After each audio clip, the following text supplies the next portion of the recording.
welcome you to your transformative program, Politics and Beyond. My name is Emmanuel Jr., the Chief Crusader against corruption here in Ghana. And there's no better platform you can tune into when it comes to Mondays around just this time, 8 p.m.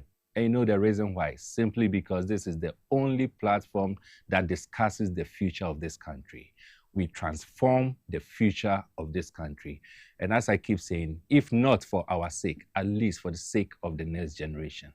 That is the only thing we can do, the only thing you and I can do. Between last week and today, a number of things have taken place. And I just want to mention one or two before I come into our conversation for this evening. The first one had to do with, and we are still discussing, the vote buying and the vote selling that we talked about. I keep saying that it is a canker that we must not tolerate. And the fact that we talk about it a day, two, and we forget about it, and it reoccurs, shouldn't be the best approach for us. And so, again, to the law enforcers, the anti-corruption institutions we have in this country, Special Prosecutor, IOCO, CID, the police service, and all that you can think of, we are still demanding that you investigate, activate the laws, the anti-corruption laws. And I keep making reference to Section 240 and Section 241 of the Criminal Code 1960 of Ghana. And I say that vote buying and vote selling is a criminal offense. And if it is a criminal offense, you just can't sit down and allow people to perpetuate criminality. That is not the best way for us to go as a country. And so I'm still reminding you, the anti-corruption institutions that we have in this country, that you need to activate the anti-corruption laws. The other one, and that is quite funny, it has to do with a gentleman who we are told came from Russia. And what did he come to do? He came to video some of our ladies. And not just that, he decided to publish whatever transpired between himself and those ladies. Interestingly, when I saw these things on social media, the first comment I realized, and not just the first comment, but even some media houses were talking about it, but the approach they used was quite unfortunate. They were rather looking at the ladies and they were discussing morality. Look, it is against our cybersecurity laws that we have in this country that you will publish individuals on social media or whatever platform without the consent of those people. Not to talk of a foreigner coming into this country and creating the impression that our Ghanaian ladies are cheap. I think this is something that we again need to allow and put pressure on our law enforcers to look for this guy, wherever he is, whether he's still in the country or he's out of the country. Let us look for him. Let us bring him into this country for him to come and face our laws. And please, those of us or those of you who are looking at it from morality and moral perspective, please, let us not lose facts and focus. The focus is that someone has come into this country and the person has come to breach and offended our laws, our cybersecurity laws. And so it is important for us to allow the laws to work. Let us not tolerate this, no matter what. Morality, let's leave that to the conscience of the ladies involved and their gods or whoever they want to report to. But please, as a country, let us focus on the laws.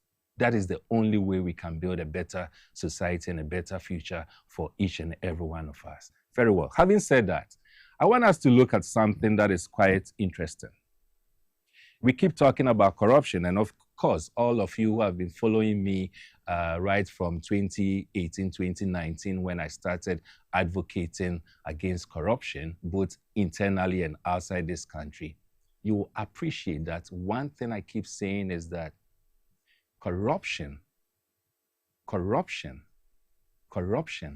not just in Ghana, but in Africa, is worse than the weapon of mass destruction. And you know why? Because when you engage in one act of corruption, the repercussions, the effect goes beyond generations. And so if you see me engaging in an act of corruption today, the effect is not just about what is going to happen today, but it goes into next generations. Unlike weapon of mass destruction, where the effect, you see it, you can account for the number of, or you can record the number of deaths that you record or you have. But corruption, the effect of it is worse off than the effect of the weapon of mass destruction. And that's why I don't take it lightly. I have proposed that we need to have a proactive approach in fighting corruption. But yes, we always keep talking about our leaders, forgetting one fundamental thing. Our leaders are individuals who came from our society. So today you are in the same classroom, you are growing up with a certain person. If you do not check the person, we don't put in structures that will bring about some level of integrity in the person. This is the same person who will grow and come to the realization or the feeling or have the mindset that not respecting integrity is just a normal way, or it is the way to go.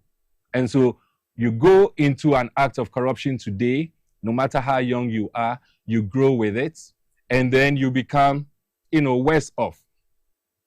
And that is why this evening's conversation is centered on cheating. But we are talking about cheating in schools. We are looking at corruption in society and the cost of lost integrity. And that is what we are going to discuss this evening. The interesting thing is that even before we started this, a number of messages have come through. And I'll still encourage you to send in your messages using the social media platform that we have. And one of the messages that came through, which for me was quite interesting, was that, look, a society that protects drug dealers is indeed a society that is breeding drug barons and drug lords. That's what it means.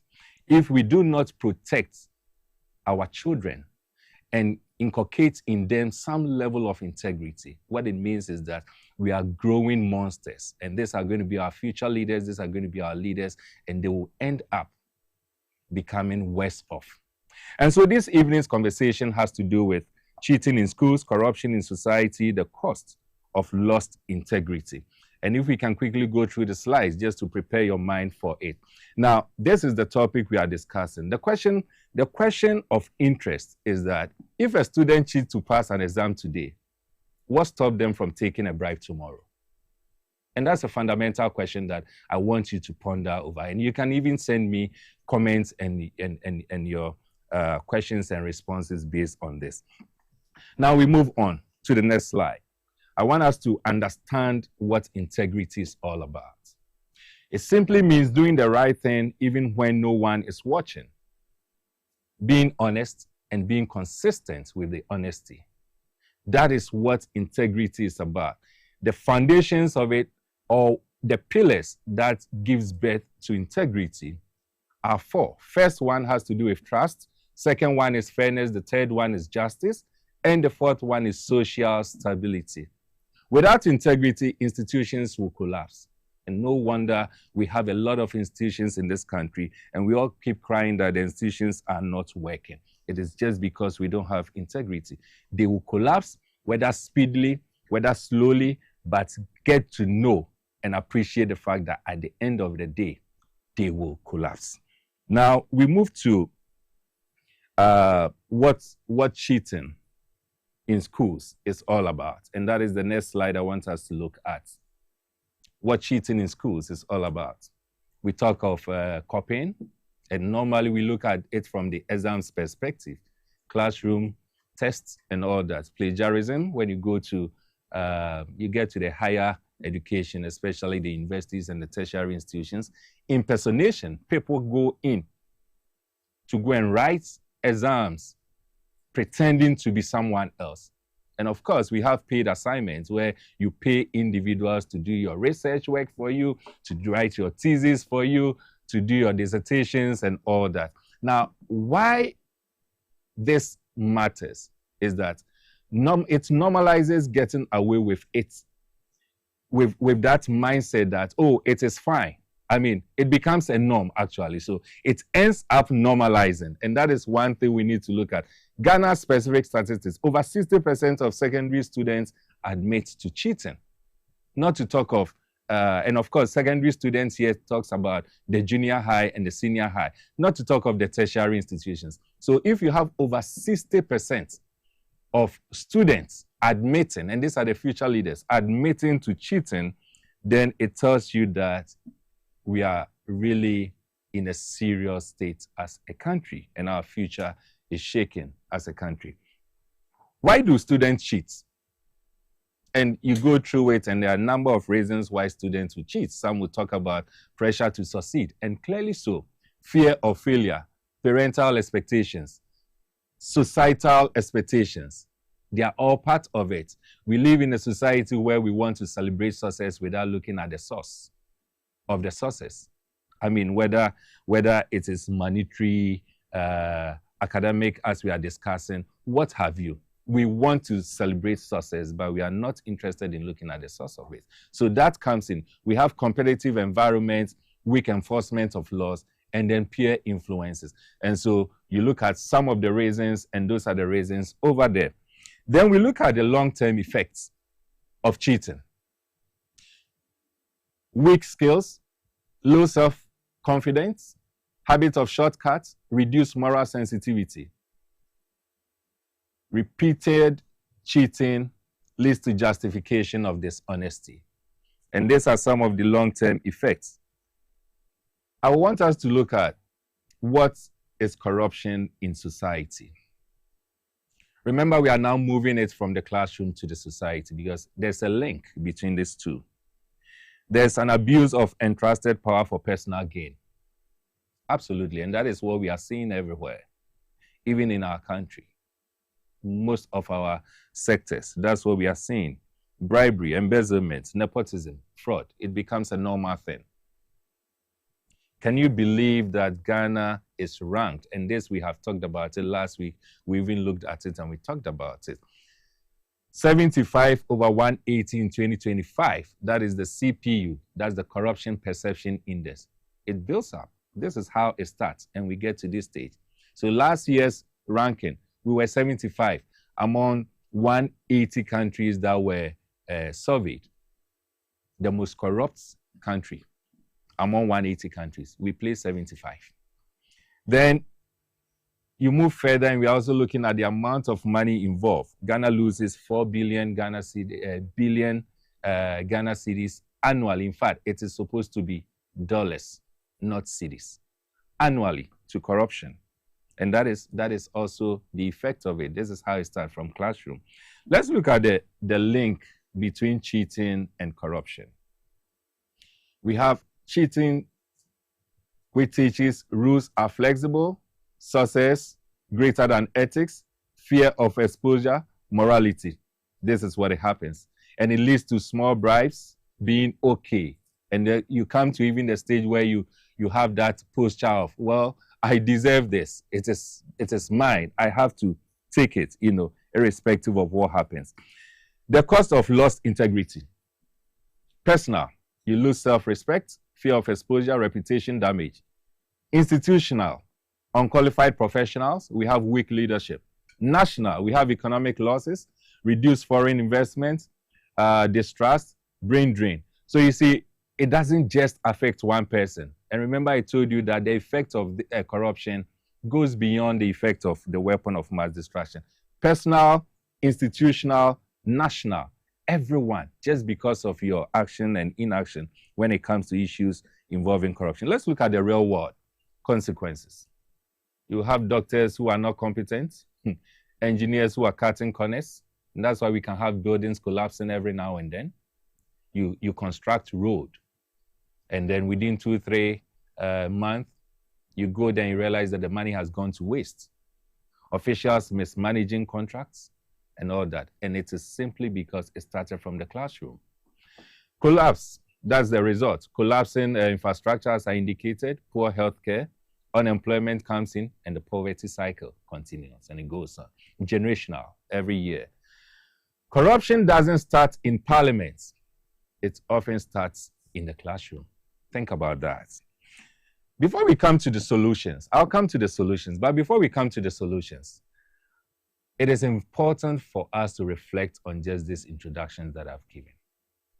I'll take a quick commercial break, and when I come back, I'll introduce to you the guests that we have for us to dive into this conversation. But with this background and with this foundation, you can send in your comments and your messages, as some have already started doing.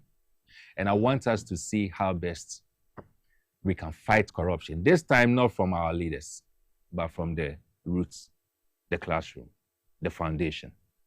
Stay tuned, I'll be right back.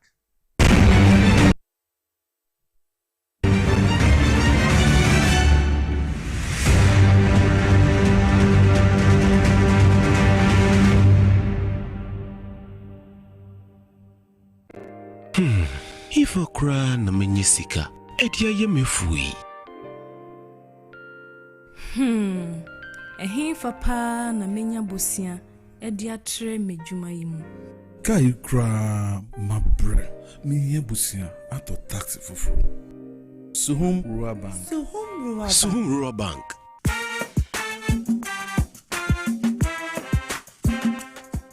Yemamwa kwa baba Suhum Rural Bank. Ye won hyehyɛ ahodoɔ bi te sɛ dwadifo abosia, ekuokuro bosia, susu account, and it does all savings account.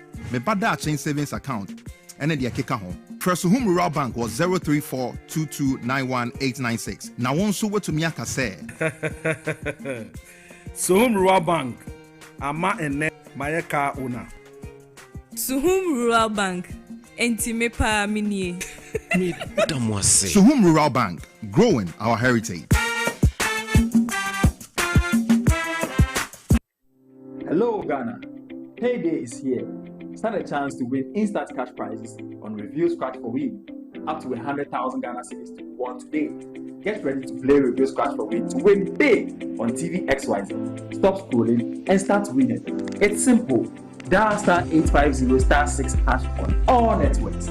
Choose your card type and select your lucky card for a chance to win big. Play with at least 5 Ghana cedis or more. You could win up to 100,000 Ghana cedis in cash prizes instantly. Yes, you heard right. 100,000 Ghana cedis in cash prizes. Don't miss out on the chance to win big. Dial *850*6# to play now. Review Scratch for Win. Scratch it again. It is casting power. You must be 18 years and above to play. Terms and conditions apply. This game is regulated and approved by the NMA and the Caritas Platform.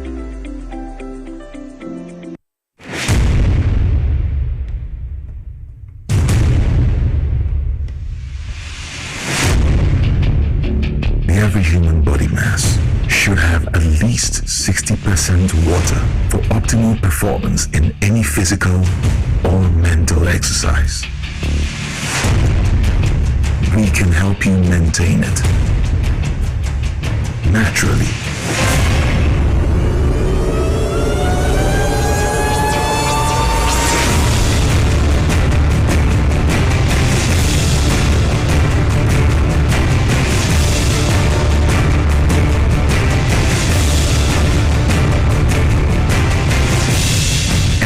Natural mineral water.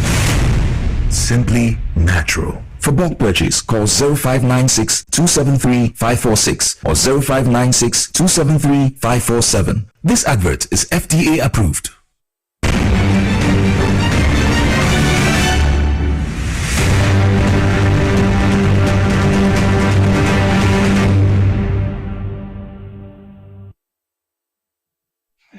Welcome back to your transformative program, Politics and Beyond. I'm still your host, Emmanuel Jr. And as I keep telling you, this is the only platform where you can have discussions that is focused on building a better future for our next generation. That is the priority, not for you, not for me, but for the next generation. Our children must come and have a better country, a better future. That is all it is about. So this evening, as I indicated earlier, we are looking at a very interesting topic, and it's still in line with fighting corruption. This time we are looking at integrity, how best we can instill integrity in the lives and in the spirits of our younger ones. These are the ones we are building the future for. And so if we can't get them right, we will build a future, no matter how good it will be, they will come and inherit and they can break it down, or they'll break it down because they don't have what it takes to build that future. So we are looking at cheating in schools, corruption in society, the cost of lost integrity. Get the link. Schools, society, and the focus, the loss of integrity. This evening we have with us, I have with us two wonderful guests. I have Tessie, I have Lolo.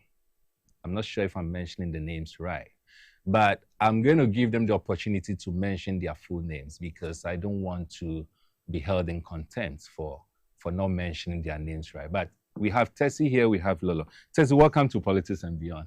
Thank you. You're looking so good. Thank you so much. Lolo, how was your day? Fantastic. You're looking so good too. Thank you.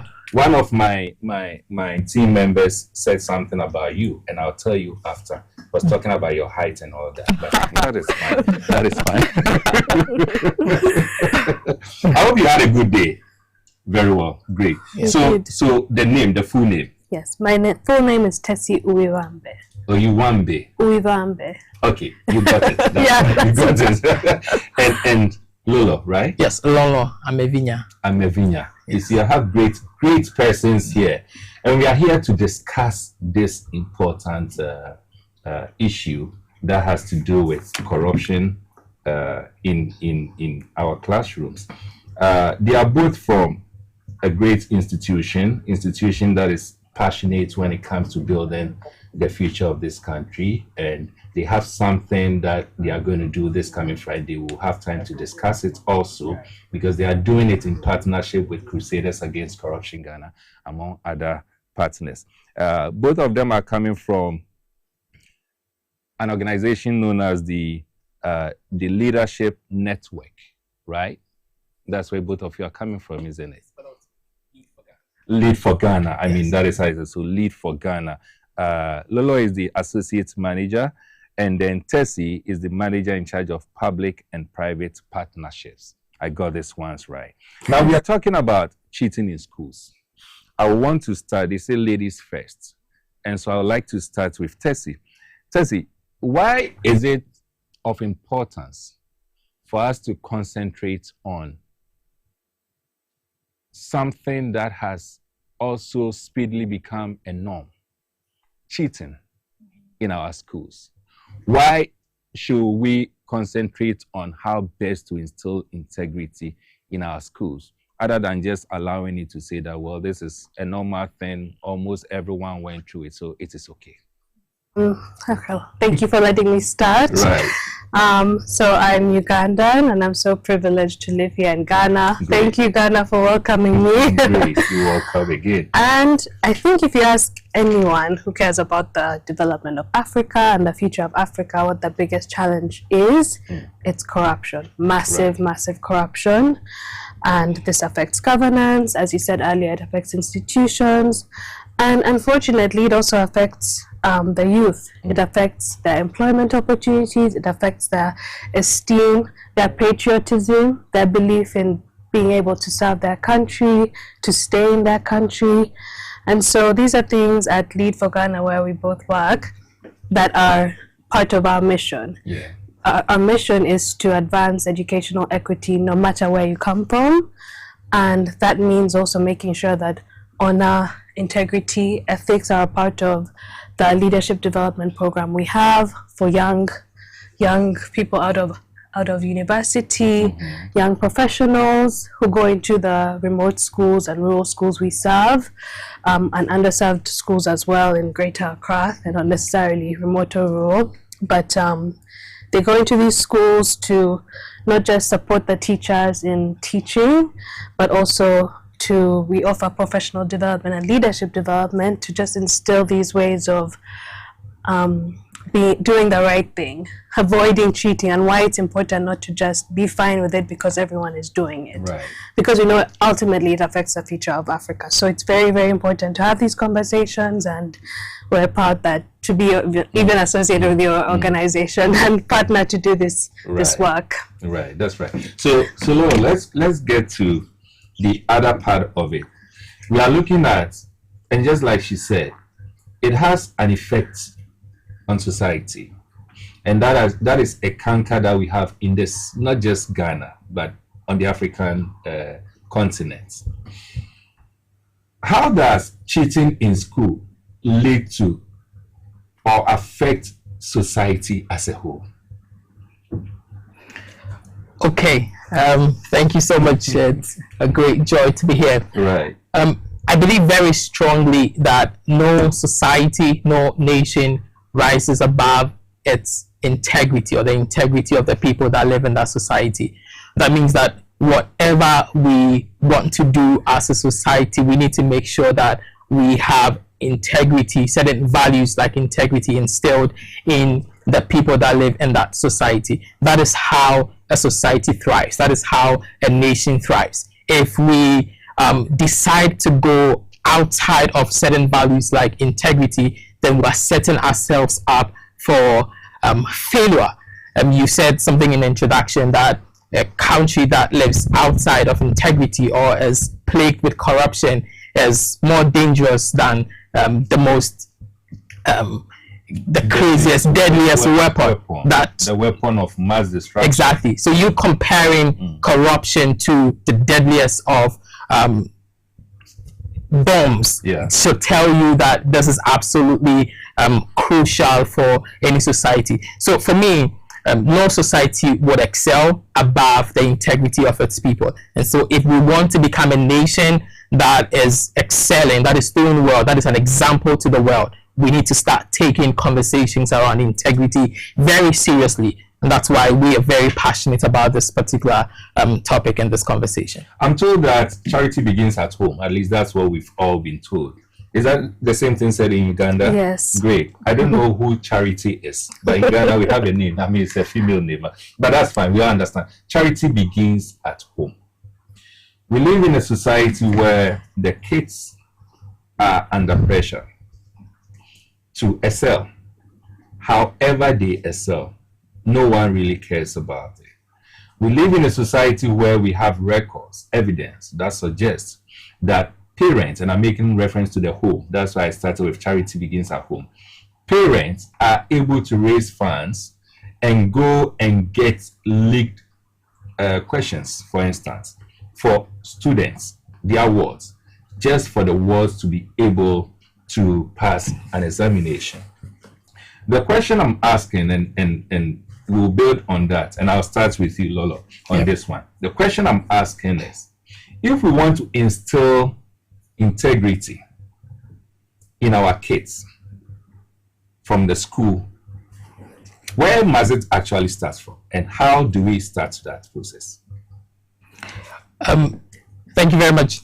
So you said charity begins at home, but young people spend a lot of hours in the school environment, sometimes even more than they spend in their homes. That means that their orientation, how they grow up, is heavily influenced by what happens in the school environment.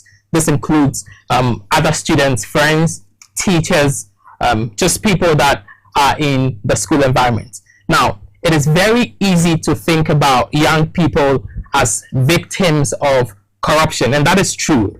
Young people are victims of corruptions, but that's only one way to look at it, and that way it's very skewed and not forward-looking. A more proactive way to think about corruption and young people is to think about them as solutions as much as they are the victims of these issues. That means that in the school environment, we need to be creating spaces, creating opportunities for them to interact with values that are crucial as we grow up. It is at that young age that we can instill certain values that they can build on as they grow and transition out of the basic schools. Whatever things that they master at that young age, those are the things that they begin to live out and excel at and do well in when they step out of those basic institutions. And the truth of the matter is that the people that we surround ourselves with have an impact on who we become, how we talk, how we think, and that is why we believe that the school environment is the best place for us to begin these conversations with the young folks that we have. If we miss them when they are at that tender age, when they are very young, it is very likely that we've already set them up to be masters of cheating, masters of corruption, wherever they find themselves. So the place of orientation for young people, primarily apart from the home, is the school environment. Today, many parents would keep their wards in school because they're very busy with work. Even after work, they would call in. I've worked in the school before. They would call in and say that I would be late another hour, 2 hours. Can you keep my child? And so the child is consistently in the school environment, and they are growing. They are learning a lot from the school environment. And if we don't provide the space for them to build these values, we set them up for danger in future. You want to add to that? I will add that Lolo and the Leadership Network, that's one of the reasons they started the National Integrity Writing Competition, to get the student perspectives. And if you see the submissions, they're so brilliant, they're so powerful, in the form of short stories, essays, poems, talking about how they don't want to be in these situations. They don't want to be in environments that don't have integrity, and it affects them negatively. So it's great that we have their perspective. If you live in a society where you celebrate, as I indicated earlier, success, without concentrating on the process that leads to success, you will have, just like Tessie said in some of the write-outs from the students, you will have students saying that I don't really want to engage in it, cheating, but the environment itself will lead me to do that. We talked about the home. The most important one has to do with the schools, because that is where they spend most of the time. Yep. We have the educational system where competition strike or competition is the norm, you know. And so school A, school B, school C, at the end of each exams, we want to see which of the students did very well. And that also brings about some level of dignity to the image of the school. And so you will end up having teachers themselves aiding and encouraging students to engage in these things. We are talking about students not cheating, but I want us to look at the environment, the circumstances that leads students to engage in that. We talked about the home, that's the first one. I want us to look at the school environment.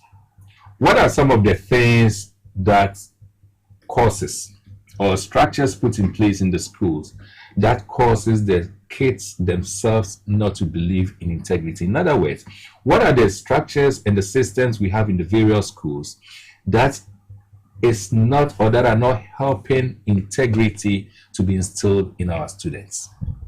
Any of you can take it up. Okay, sure, I can start. I think one of your slides put it just perfectly when it said, I think it said success is better than integrity, or success better than morality. So the success is the most important thing, regardless of whether that means getting examination papers illegally, impersonation.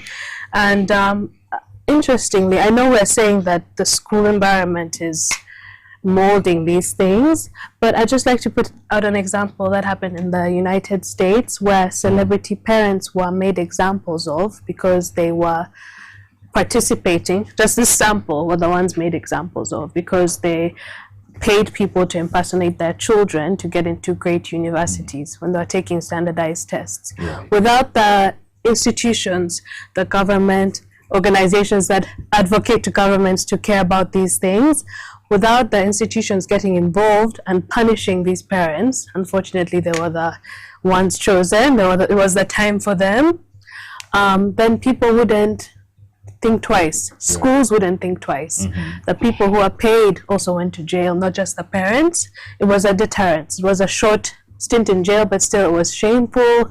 It was a parade of, you know, the kids themselves feeling like their parents didn't trust them enough to do well, or to do as well as they could. And that deterrence is needed to help the schools instill these policies, because if the government also gets involved, leaders, civil society, then the schools will think twice about ever enabling that environment. So I will say, yes, the schools are being enabled because of the system around the school. Yeah, but go ahead, Lolo. That's right. Yeah. So one of the things that we've already touched on is the overemphasis on grades rather than competence. We're very interested in someone being hailed as having excelled in an exams rather than really finding out whether they are competent in that particular knowledge. So ranking instead of learning and competence is one of the major issues. And this has been the norm with us growing up. Everybody wants to be first, but there is somebody who is 42nd, who is last but one in that same class. And the next term, they're looking for an opportunity to move up the ladder, not to show that they have learned, but to look relevant or to feel relevant in the class as well. So the rankings that happen in our school environment can be very dangerous and can lead a lot of people to want to cheat. There are a lot of conversations with the GES and WAEC around the kind of exams that we run for our students. In Ghana, we have high stakes exams.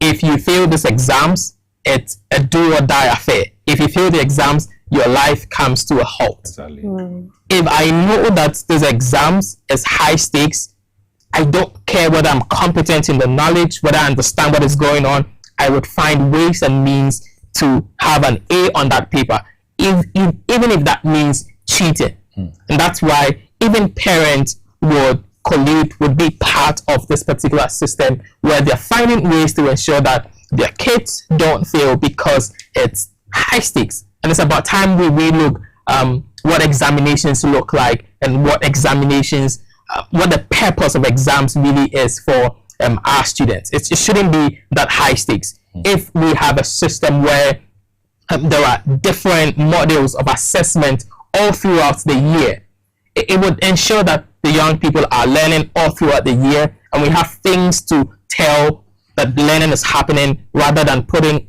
everything on that 2 hours or 1 hour 30 minutes that they spend in the class with people standing on them and having to write. That is a way that we encourage some of these things very subtly.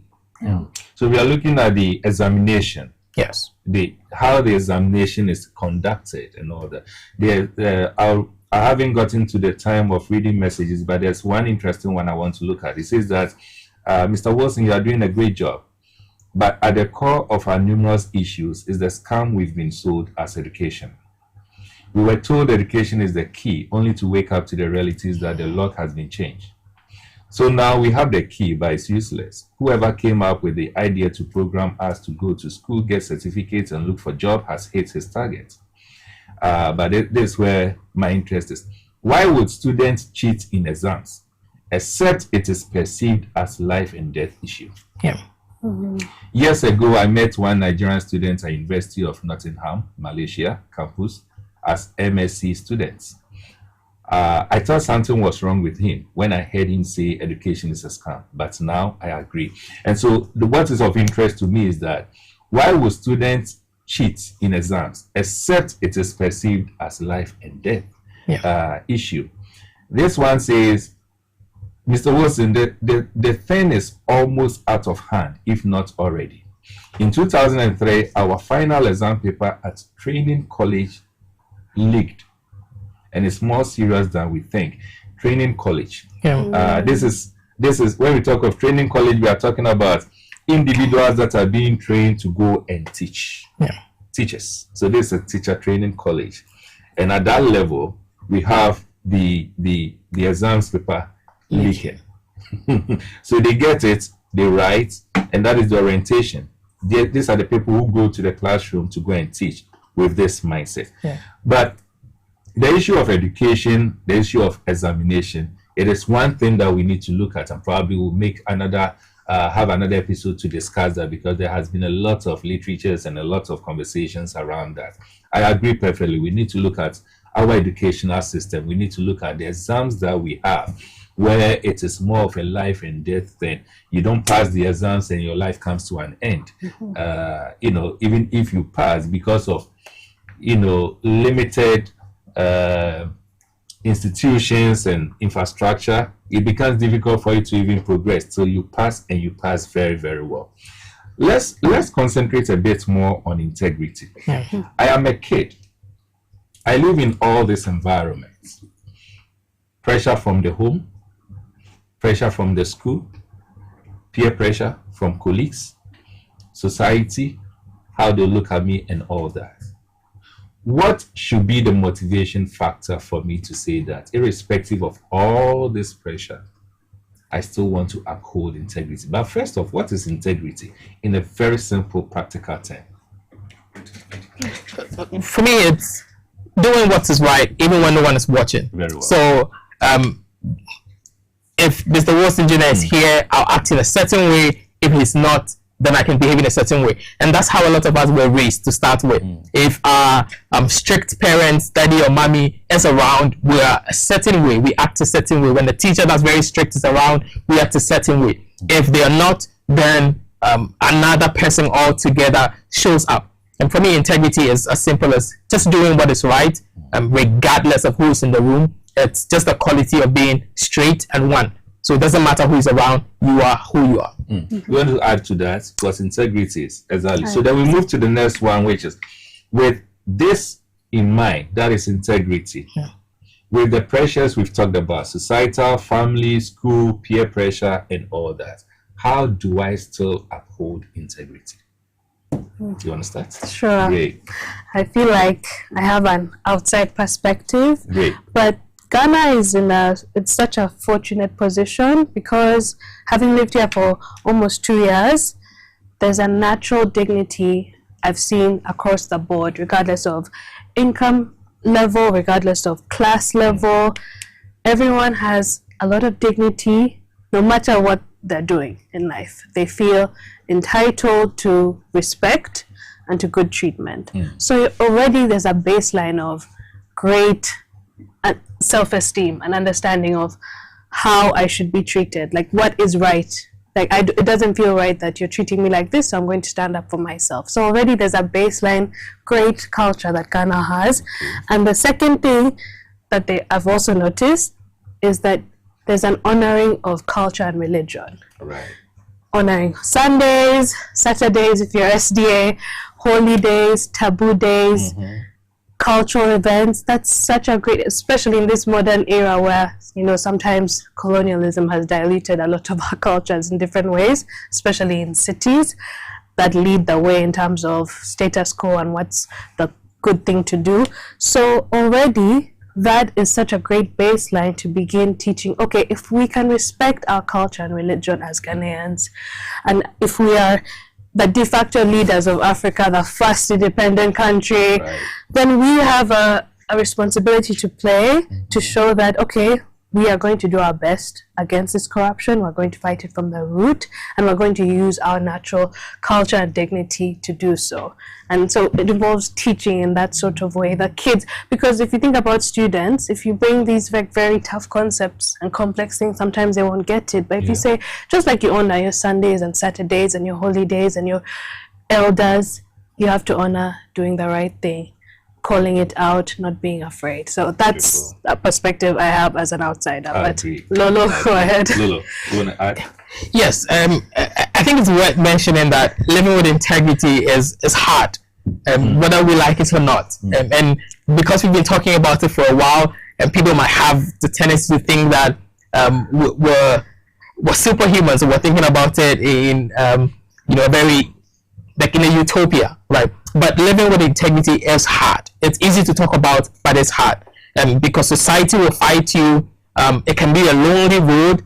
There are systems that would resist you. That is why we think that it is important to begin these formations at a tender age. We need to intentionally teach young people value systems and values including integrity. We have to intentionally inculcate it into the lessons that we teach and give young people the opportunity to practice. So there are honor codes that go around. The big example for us in Ghana is Ashesi University, where they have an honor code when it comes to the way they write the exams and all of that. But when you read their honor code, it gives them an opportunity to practice honesty, integrity. So at a young age, if they have the chance in very little things, they did something wrong, can they own up and say that I did this and I'm sorry, I was thinking about it this way at a very young age? They told a certain lie, you ask them, they're like, yes, I did it. They have the opportunity to practice at a very young age. That is how we build on it.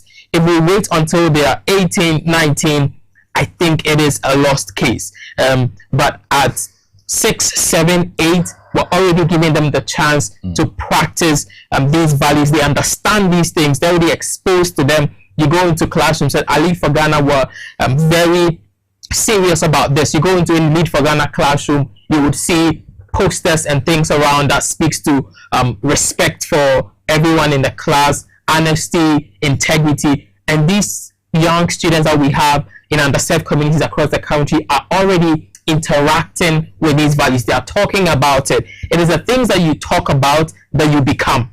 If we relegate these conversations to the background until people are old, it's too late for us. So at that young age, that is when we can ensure that these values are really instilled in the young ones. Very well. Let me bring in my our viewers at this stage. So this message is coming from a chief, Nana Isi Berimpon, the 7 from a Kumfi Eswishia. He says, I wonder why corruption has become the norm of the society, while we say we are Christians and Muslims. And that is what Tessie was talking about. I mean, connecting it to the religion aspect. And I'll come there because I have a question on that. This one says, we must begin as a nation to start naming and shaming corrupt persons so we can deter others from doing it. For this nation, we adore the corrupt people in the society and we call them honorable. And that is true. So we celebrate, as I indicated earlier, we celebrate success without looking at the process, so that is it. Thank you. This is coming from Francis Atuba from Wasa Amanting. Good evening, Mr. Wilson. I am still Bullet, watching you live from Ajay Kojo. Good work done. What is happening in this country is very unacceptable. Okay, your messages are not clear. This one says, and today someone from somewhere entered. Okay, you are talking about the Russian guy, and today someone from somewhere entered the country, and you say, what? Let us be serious as a country. Yeah, so I agree with you, even though the message wasn't so clear, but I agree with you. This one says, Constitution should allow capital punishment since corruption has become thing of the past. Okay, you didn't add your name. Our continent is suffering only because of corruption, and this is coming from Hamdi. Yes, and I agree. I mean, it's a continental thing. Uganda, the same thing. Yes. You go to Rwanda, you go to Kenya, you go to South Africa, you go to Nigeria, you go to Zimbabwe, you go to all the other countries. It is the same thing. It's a continental issue. This one says, good evening, Mr. Wilson. From Kim, okay, my name is Kim Paluta. Is it a musician? From Aguna Odobe. I really love your show. All right, thank you. Good evening, Mr. Wilson. I am teacher Abu from Sefi Boako. Today, cheating has become the norm in our society, most especially in our schools and colleges. The most dangerous aspect of it is that anyone who makes the attempt to criticize this impunity becomes the greatest enemy in society. And that is very true, and I'm happy it's coming from a teacher, because that is one of the things I have also heard. I mean, I have observed, I have heard, I've read about it, I've listened to complaints from teachers that those who try to instill discipline and help have some integrity in our kids, they rather become the victim. So yeah, I agree with you, Teacher Abu. This one says, good evening, Mr. Wilson. In fact, I think you are doing your part to alert us about the corruption and loss of integrity in our country. Simply put, we have lost it. Look at our educational system. Politics is the art and science of government. How do we see our churches, hospitals? Clearly, there's no future. Okay, you didn't add your name. Good evening, Mr. Wilson. Charity, they say, begins at home. I wonder why, until this age, we are teaching our kids about corruption, theft, cheating, and good behavioral attitudes at school. Today, we've lost the moral of bringing back the town guards, and we want to clean up the country. Yet we want to clean up the country. The Ghanaian needs direction and law enforcement. Why are the so-called elite and rich so dirty and lack of exposure? Let us start teaching our children from the basics: morality, neatness, and boldness. We as Ghanaians are hypocrites. We are lazy. Okay, I won't add the rest. And this is coming from Hola. Thank you so much. Good evening, Mr. Wilson. I like your topic, and I wish we can get a louder means to educate our people about it. We are killing our future, and we haven't realized it. God bless you. God bless you too. You didn't add your name. I'll come back to the messages, but let me just add this one. This one says, when students cheat, it fosters a culture of corruption that erodes trust and weakens society. By consistently modeling and teaching integrity from a young age, and even integrating it into the curriculum, we can help children internalize ethical values, aligning with Sigmund Freud's theory. Okay, I don't know that theory. That the development of the superego shapes moral conscience and guides behavior into adulthood. Thank you very much. You are doing the watching all the way from the United States of America. Thank you so much, Princess. Well, so I'll come back to the messages. But I'm interested. Let's dwell a bit more on what Tessie said, and one of the message testers have also indicated.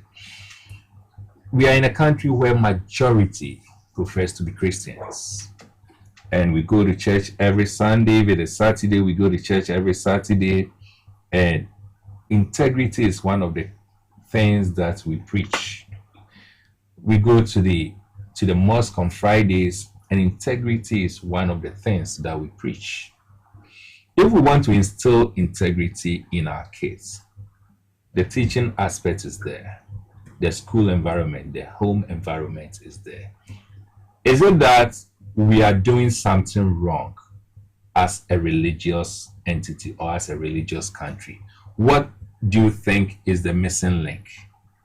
The reason why we'll go to church, we'll go to the mosque Friday, Saturday, Sunday, and sometimes throughout the week we are having evening services and all that.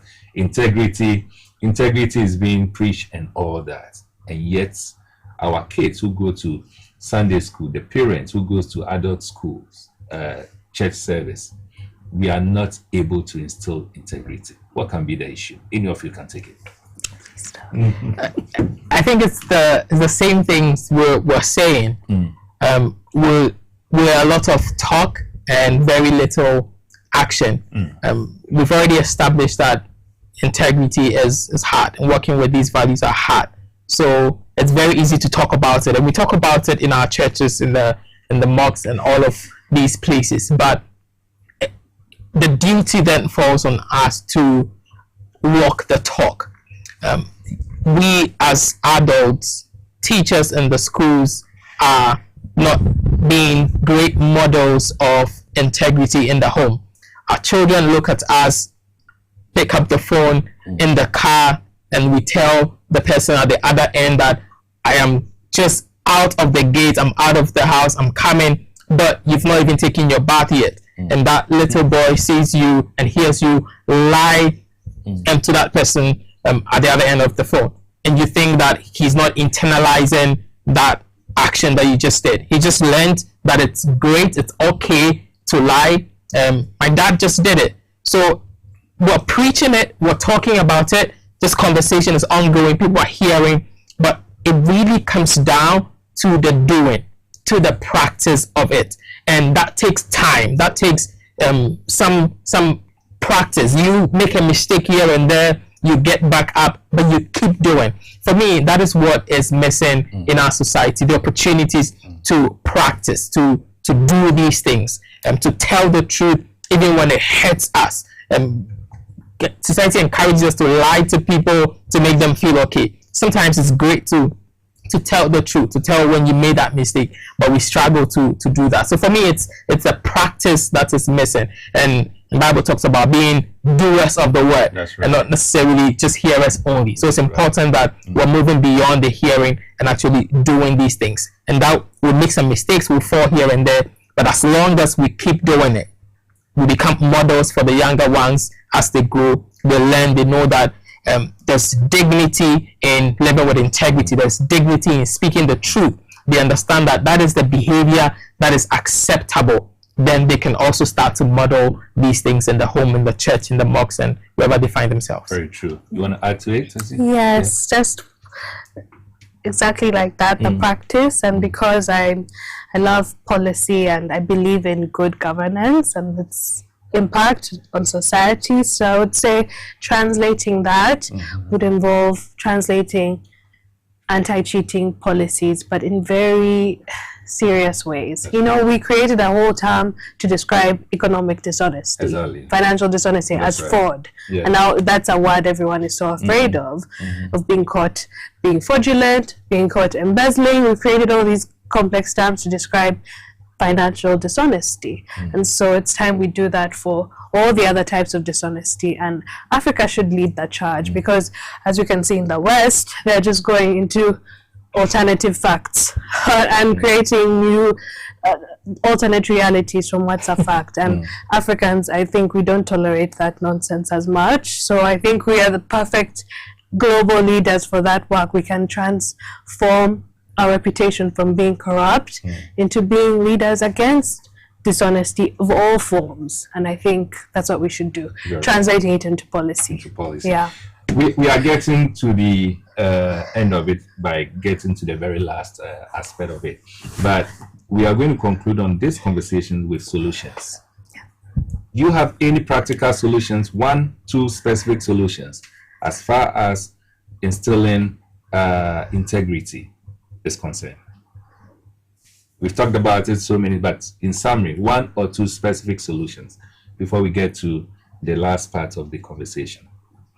I believe in our schools, let's emphasize competence, let's emphasize knowledge, learning, let's emphasize the process rather than the theory of success. That becomes, an opportunity for people to want to find a way around it. So let's emphasize competence, let's emphasize the process of learning, and let's emphasize value-based education and learning in our systems. That way they are gaining academic knowledge, but they're also building various value systems that would help them as they navigate this life. That's right. You want to add anything? Similar to Lolo. Yeah. It reminds me of when I was in the second cycle. My headmaster, who is late now, Reverend Father Bacha, he once called me and we're having a conversation because I was one of the prefects or the officers in the school. So he called me and we're having a conversation. He made a profound statement. He said that, look, if you pass through this school without even making your grades, but you end up with integrity, you will still succeed in this life. And for me, it's very profound. I mean, reflecting and thinking about it now, based on the conversation we are having, this is something that took place so many years back. But reflecting on it, it is important for us to have leaders, teachers who also appreciate the fact that education goes beyond who was first and who was second. Now let's look at the solutions. And if we can have that slide on the TV for us to look at the solution, the one that I said we're going to come back to. So these are 6 straight solutions in addition to all that has been said here. We need to strengthen ethics education, and it is important we do that as early as possible. Let us start with that from the onset. I don't know whether it is crutch. It should be a rhyme, as we say. They should sing it. They should learn about it as they grow with it. The second one is we need to promote honor quotes. Very, very, very important. We should build a society that says that we are also going to reward you for doing it right, and not necessarily being quick to punish you for not doing it right. And so we need to have that. And we must let the kids have that pride that, look, I have dignity, I have integrity, I have honor. The third one is to enforce consequences consistently. And so that is also very, very, very important. How many times don't we talk about these things, and then a maximum of 2-3 days we forget about it? We don't encourage or serve as deterrent for others who have the mindset of engaging in it. We need to reward honesty and not just performance. And I've said it over and over. My guests have also indicated the same thing. We must concentrate not necessarily on the performance, on the success, on the reward. We must also, or the results, we must also look at the process, because that is very important. And the other thing, which is very key, we need to encourage role models. Role models is very, very, very important in this. And then the last but not the least, we need to build accountable institutions. And when we talk of institutions, remember we've mentioned key among the institutions here pertaining to this conversation. One has to do with our religious institutions. Two has to do with the home as an institution, or the house as an institution. And the other one has to do with the schools also as an institution. Let us build accountable institutions so that the kids will realize that they have nowhere to run to. There's no excuse. Wherever they go to, they go home, integrity is being preached. They go to the churches, integrity is being preached. They go to the schools, integrity is being preached. In other words, we must create an environment where without integrity, we shouldn't be comfortable. The kids shouldn't be comfortable. Very well. Having said that, in all of this, there's one tester that indicated that we need to have a platform to amplify this conversation, and rightly so. It is a conversation that, or it is an area that we've been working on for a period now, and that is what has brought us to this far. This coming Friday, as part of what we are discussing now, as a result of what we've been discussing and we've been working on over the past days and months. It should be about how many months now did we start working on this? It's been a while. We've been working on this for a while now. We are going to have what we call the Leadership Network. And I'm going to leave my guests to talk about it whilst we look at the flyer or the poster as we have on the screen. So yes, talk about it. Absolutely. So, like you said, months ago, we started these conversations within the Leadership Network. The Leadership Network is, a community of young, inspiring leaders in different sectors across the country who have a shared experience of the Lead for Ghana Leadership Development Program in talking about solutions that we can come up with in helping to build integrity and helping to shape our country. We decided that it was important that we gave young people the opportunity to contribute to this conversation. A lot of times when we're talking about corruption and certain values and all of these things, we narrow it down to older folks and organizations and systems. But like I said, young people are the victims as much as the solutions. So we opened this up for young people to contribute. That's when we started the National Integrity Writing Competition, open to young students in junior high schools and senior high schools across the country. We were very excited to receive submissions from students from 15 out of the 16 regions that we have in the country. More than 300 submissions coming in through poems, short stories, and essays, all of them speaking to the theme, cheating in school, corruption in society, the cost of lost integrity. Now, the National Integrity Forum is the culminating event of this National Integrity Writing Competition. So we're bringing together students, teachers, and various stakeholders, various partners to continue these conversations around building values, around integrity, And so we're very privileged to have some of these amazing people coming together. We have Mr. Michael Heniefa, co-founder for Lead Afrique International, a man of integrity, one that has led many of these conversations. We have the regional director. Of course, we partnered with the National Commission for Civic Education. And so we have the regional director, Mr. Mauli Agbenu, who would be on the panel as well. We're excited to have Mr. Wilson Jr. as well, who will be contributing to this. And then a member of the Leadership Network, Senyo Tetega. He's a country lead for Luminous Fund. And yours truly will be on the panel leading these conversations as well. But all of these is to normalize talking about values and normalize talking about integrity. We have normalized corruption so much, it's easier for people to pay a bribe than to do the right thing.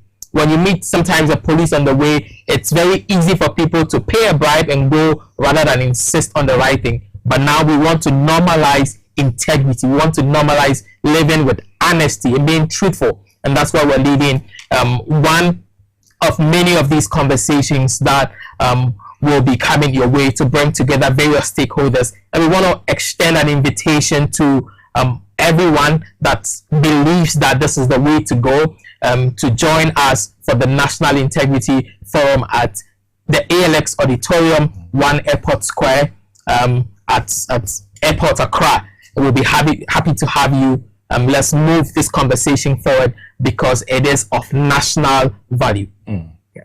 And the date is on the date is Friday, 20th February, this very Friday at 12 noon. So you would be at work, but 12 noon is your lunch break. Take it, come and spend an hour, come and spend 2 hours with us. Let's dive into this all-important conversation around integrity. Very well. That's important. Very, very important. Tessie, you want to talk about the partners? Sure, yes. Thank you for the opportunity. Right. We're so grateful for our partners, Crusaders Against Corruption, the National Commission for Civic Education, the Samira Empowerment and Humanitarian Projects, Joy Learning, and all our other external partners who've been quietly behind the scenes. Thank you so much, and let's keep working together to have these conversations and make a difference. Perfect. This is going to be a great and interesting program. And truth of the matter is, I'm going to be there, as you saw, as one of the panelists, in addition to the other gentlemen that we have there. It's just that I didn't see a lady as a panelist. Tessie? Yes, she dropped out. Oh, she did? Yes, she couldn't make it, but it's okay. There'll be plenty of ladies in the audience asking questions. Yes. I'm going to advocate for the ladies, but I'm told that she dropped out. That is unfortunate. But yes, this coming Friday, I will encourage each and every one of you who can make it, as you indicated, this is a conversation, an ongoing conversation. We need to find a lasting solution to it. We need to have practical solutions to this. And that is why Crusaders Against Corruption, NCC, Lead Ghana, right? Lead for Ghana, and Joy Prime, right? Joy Learning, and the others, we've all come together to put this forum up. This Friday at 12 noon, just as you saw, I will personally want to invite you to be there. Let's share, come and let's share ideas. And when you come, look for me, mention me, come closer to me, and let me know that you came because you are interested in the conversation that we've had here this evening. Before we bring the curtains to a close, let me be a bit fair with you by mentioning or by going through one or two more messages. This one says, train up a child in a way he should go, and when he grows, he will not depart from it. Therefore, right from childhood, parents should be preaching integrity at home always. Please, well, you didn't add your name. When you divorce your culture and tradition, what do you expect? All public holders must be made to swear to their home deities or the rivers, and that alone can deter us from corruption, which is destroying our country and Africa. Tessie, do you agree to that? A little bit. My name is Emmanuel, watching you live from Joma. The corruption is not being teaching all this. The corruption is not being teaching all this are coming from the politicians. Okay, so Emmanuel, your message wasn't so clear. This is Richard Afun from Airport. These are critical conversations, and it's encouraging to see more Ghanaians learning, no, leaning in with intention and awareness. The timing couldn't be more important, and there's real value in choosing to engage now rather than postponing what truly matters. It's never too late to start shaping better outcomes through honest dialogue. And this one says, kudos to Tessie and Lolo and Lead for Ghana for leading this so thoughtfully. Keep pushing the conversation forward. Okay, this is Richard Afun. Musa from Koforidia, Sentimental. Good evening, Mr. Wilson and your panelists. My concern goes to the youth who have been lucrated into various security services, now writing online aptitude exams. Many have confused us as they don't have access to computer or smartphone. Why couldn't they conduct the exams on a manual way? Okay, Mr. Wilson, the truth is religion has brought all this. Our pastors and imams are the source of the corruption and cheating in our societies and in the various schools. They themselves are stealing from members. How more the followers? And this is Edu from Swaman Dadieso. Let me just take one more since our time is way spent. Sorry. I would suggest that Parliament must enact a law to deter parents and teachers and students. Ghana education system need a serious reset, and the education minister and all stakeholders must come on board to that illegalities. I am Nene Gaddafi from Yilo. I'm sure that's Yilo Krobo. Thank you so much. There are a number of messages. Thank you so much. This one, Hanin Isha. Tomorrow is your birthday. We wish you a happy birthday in advance. You are one of the ardent viewers and contributors to this platform. Hanin Ishak, Obuase Kumase. Thank you so much for doing the viewing. We bribe to get our children into good schools. We pay money for them to secure good jobs after school. We bribe officials to get positions in ministerial and parliamentary roles. We bribe to get positions of leadership. Everything in this country is about corruption and bribery. So where do we start? And who is going to take the first step? From citizens to parents to leaders, everywhere is corrupt. We need divine mercy. And this is coming from Blay. Pius Blay. Thank you so much. Well, so sorry that I'm not able to read the rest of the messages. But as you know, Politics and Beyond has a discussion platform where conversations keep going even after we are done here. All you need to do if you are not on the platform is to just send a request to the WhatsApp line, which is SBT. Just say that, add me to the conversation, add me to the Politics and Beyond platform, and you'll be added, and these conversations will still continue. All too soon, this is where time will allow us. Before I take leave, I want to read something a quote that came into the public space today. And if it can be on the screen for us all to go through it, I would like us to look at it. And this one says, the corruption fight. Corruption persists not because solutions are missing, but because leadership is missing. Sustained political will is what makes the difference. And that is what I'm leaving you with, because this is what I believe in. It is not because solutions are missing, but it's just because leadership is missing. We need the leadership will, the political will. Churches must give us the will. Parents must show us the way. They must have the will. Teachers must give us the way and must show the will.